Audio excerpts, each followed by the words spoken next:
Qu'est-ce que tu fais là? J'essaie d'enlever un peu la wax parce que j'en ai beaucoup sur un endroit. Ça sert à quoi la wax? La wax, c'est de la paraffine qu'on met sur la planche pour éviter de glisser. C'est bien de s'échauffer un peu, s'entraîner. Comment tu gères le stress, la peur et les échecs? Je pense que ce qui m'aide, c'est vraiment le juste milieu que je trouve entre compétition et le moment où je rentre à la maison. C'est là aussi où je me pose et que je pense un peu à rien et je peux me ressourcer et repartir plus fort quand je repars en compète. Ça fait 20 minutes, c'est compliqué les conditions. Là, la marée, je suis fatigué, j'ai pas réussi à prendre des bonnes vagues, mais en plus là, il fait hyper froid, j'ai mal au crâne.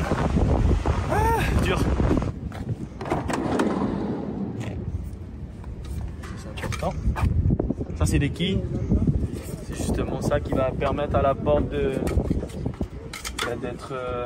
d'aller droite, d'aller où est-ce que j'ai envie d'aller.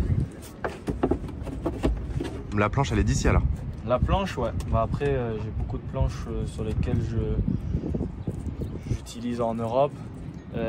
J'utilise à Tahiti. Elles sont différentes un peu. Et après, ça c'est comme il fait froid, on met la combi. Là, ici, ça caille. En plus, là, en ce moment, elle est encore plus froide que d'habitude. À Tahiti, elle est à combien? Tahiti, elle est à 28.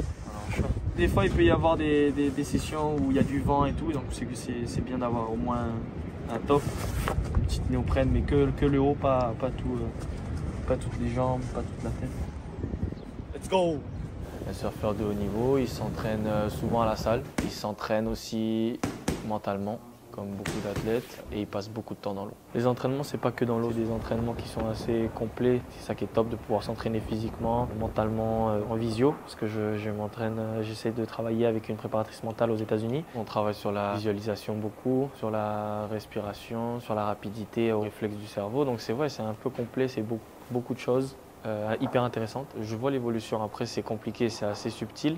Ouais, en tant que compétiteur, moi, je sais que c'est hyper important et c'est primordial pour un athlète aussi d'avoir une préparation mentale, un suivi, parce que on passe par beaucoup de stress, on perd beaucoup plus qu'on gagne, donc surtout en surf. Il faut être assez fort mentalement pour justement, après une défaite, revenir plus fort et pouvoir garder cette rage, quoi. Tes planches d'entraînement, c'est les mêmes que pour les compètes? Ouais, il y en a que j'utilise pour m'entraîner, pour essayer, pour justement savoir la Magic Board. La Magic Board, c'est vraiment celle où tu vas monter dessus, tu sais exactement ce qu'elle va faire, tu sais que c'est la bonne planche, quoi. Et normalement, quand je suis en période d'entraînement surf, j'essaye de faire entre 2 sessions et 3 sessions d'une heure et demie. Parce que ici, des fois, il fait trop froid, du coup, tu es obligé de sortir un peu. Sinon, ça varie en fait. Mais après, à Tiopo, à Tehupo, là-bas à Tahiti, des fois, je fais des sessions où j'ai 10 heures de surf, je sors toute la journée. Mais en entraînement, ouais, c'est 3 heures, 4 heures, parce que comme il fait chaud, tu peux enchaîner, tu peux surfer. Tu sors, tu manges, tu repars l'après-midi et voilà.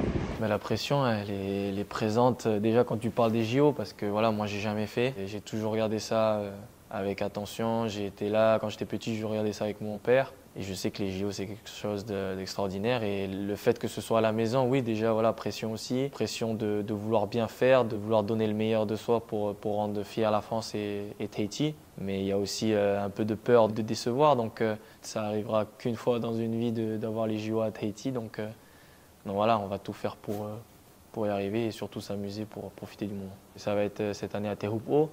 C'est un spot qui est pas facile à surfer pour l'ensemble des surfeurs parce qu'elle est technique. Et puis, c'est une vague qui demande beaucoup d'entraînement. Surtout sur le fait que les conditions peuvent être totalement différentes chaque jour. Non, ça va, c'est cool. Il fait beau, il y a 2-3 vagues, ça glisse.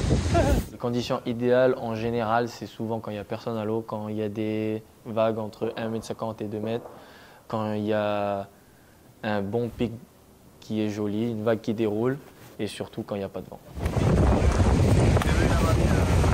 C'est pour ça que tu t'entraînes, c'est pour éviter les blessures, éviter les traumatismes. C'est le moment où, par exemple, moi j'aime bien surfer les grosses vagues et le moment où tu sais que tu peux vraiment te blesser gravement, tu peux même mourir des fois. Donc c'est tout ça, c'est de la prévention, c'est de l'entraînement et l'entraînement c'est hyper important dans tous les entraînements. Donc physique pour être un peu solide si ça arrive, pour éviter justement les blessures faciles. Le mental pour être bien tout le temps, être focus, tu vas dans l'eau, tu es focus, tu sais que voilà, tu fais attention à ce que tu fais et à la respiration parce que tu sais que voilà, moi je pêche beaucoup donc je sais que ça m'aide beaucoup dans les circonstances où je reste longtemps sous l'eau des fois dans les vagues donc c'est important. Il y a beaucoup de sacrifices aussi parce que déjà je ne vois pas beaucoup ma famille. Dans l'année, je ne vois pas beaucoup mon petit frère qui lui reste à la maison à Tahiti, il est plus jeune. Ma sœur, je la vois beaucoup plus parce que voilà, elle est souvent avec moi en compétition, on fait les mêmes compétitions ensemble, on voyage tout le temps ensemble. Je suis constamment en déplacement, donc forcément avec les copains aussi, je passe pas énormément de temps non plus, mais on est fiers de les rendre heureux à chaque fois qu'on fait des bons résultats et quand on rentre, c'est magnifique.